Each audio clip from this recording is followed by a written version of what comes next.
The facts in the case of Mr. Valdemar. I am a scientist, and I am a hypnotism.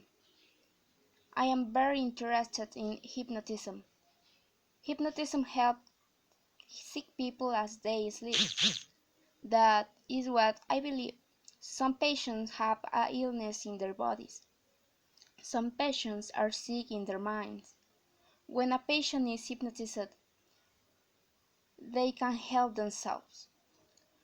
As the patient sleeps, he or her listens on the words of the hypnotist. The patient's own thoughts can help their minds and bodies to get well. This is the way that I make my patients sleep. First, I move my hands in front of the patient's face. Then I speak slowly and clearly. My voice is deep and soft. Your eyes are heavy, I say. You will sleep. In a few seconds later, the person is sleeping, but the person is also awake. The person can hear everything that I say. I give orders. The person follows my orders. Some people are easier to hypnotize than others, but I cannot hypnotize a person who does not want to be hypnotized. A few years ago, I had an interesting idea. No one had been hypnotized just as they died. What happened to the mind and body of a person as they died? What is possible to stop this? Soon, I was able to study this idea. I had a very interesting case. Here are the facts about a special patient. Mr. Ernest Valdemar was a scientist like myself. I knew him well and he liked me. Mr. Valdemar was also interested in hypnotism. We talked about my idea. We talked about deep and hypnotism. Mr. Valdemar was very ill. He had disease in his lungs. In a few months, he was going to die. He was frightened of death. His illness gave him a lot of pain, and he did not want to have a painful death. He wants to sleep because of the pain. He wants to be hypnotized. I will hypnotize you just before you die, I said. Mr. Valdemar was pleased. Then, one Saturday night, he sent me a note. Please, come to my room immediately. My death is close. I cannot live another day.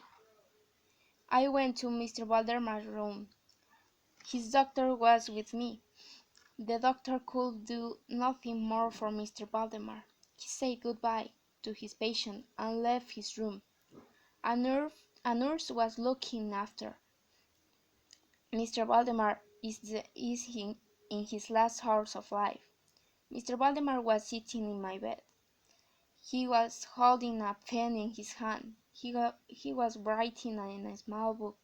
His face was very pale and very, very thin. I could see the bones of the skull under his skin, and Mr. Valdemar's skin was not white, it was gray. Hypnotize me, sighed the thick man.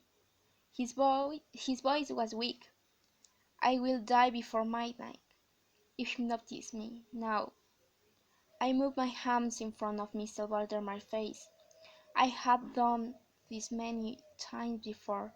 I did not speak. I hypnotized Mr. Valdemar easily.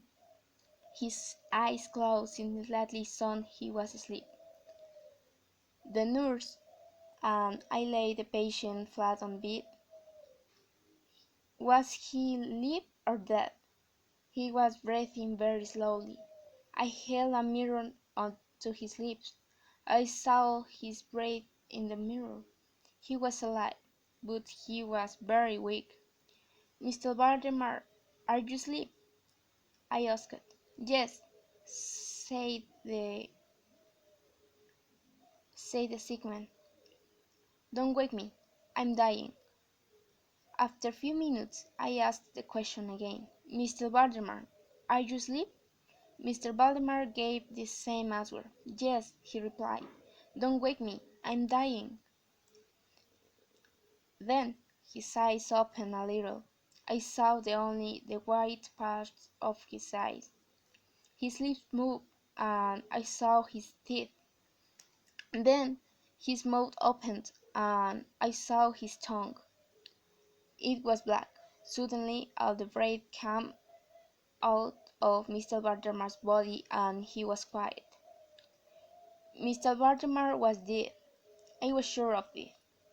His arms and legs were cold. He was not breathing, and his heart was not beating. So I was very surprised.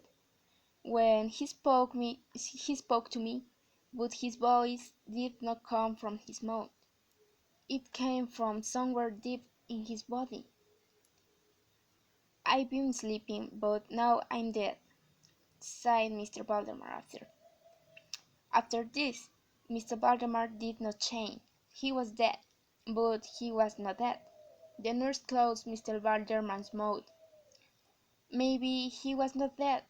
I spoke to him again. Maybe he tried to reply, but he could not.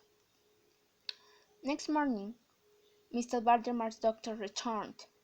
The doctor looked at Mr. Valdemar, but he did not think of a death certificate. "I can't sign the official document," he said. "I don't think that patient is dead. You mustn't put him in a coffin. You mustn't bury him in a tomb. Wait another day." The doctor came back the next day, and the day after that. Mr. Valdemar lay on the bed. His body did not move. He did not breathe. He did not speak. He lay like a dead man. It was the sleep of death, but his body did not change. Mr. Valdemar was not dead. "Tell me when his body changed," said the doctor. "Soon his skin and flesh will become black and bad. Then you'll know that Mr. Valdemar is dead. I will sign a death certificate when you tell me this." How long did with me wait Mr. Valdemar's body? You will not believe me. Mr. Valdemar lay on the bed for 7 months. His body never came black and bad. It never changed. At the end of the 7 months, I made my decision. I was going to end the hypnotism. I was going to wake Mr. Valdemar. This sleep of death was wrong. I moved my hands in front of Mr. Valdemar's face. I spoke and loved a clear voice. "You will wake up," I said. Did Mr. Valdemar's eyes move? Was he trying to open his eyes? A yellow liquid came from his ears. Mr. Valdemar said, "How do you feel? Can you speak?" Did the patient move? Did he move his hands? I was not sure, but I was sure about his voice. I heard a voice that came from the depth inside of his body. "Quickly, make me sleep or wake me up. Quickly, I tell you that I am dead." More yellow liquid came from Mr. Valdemar's body. Then there was a terrible smell. I stepped back from the bed. Then Mr. Valdemar's body started to disappear. It was like black ice in a hot sunlight. His body became liquid, yellow liquid that smelled terrible. Soon there was nothing left of Mr. Valdemar's skin or body. There was only a pool of yellow liquid and some bones.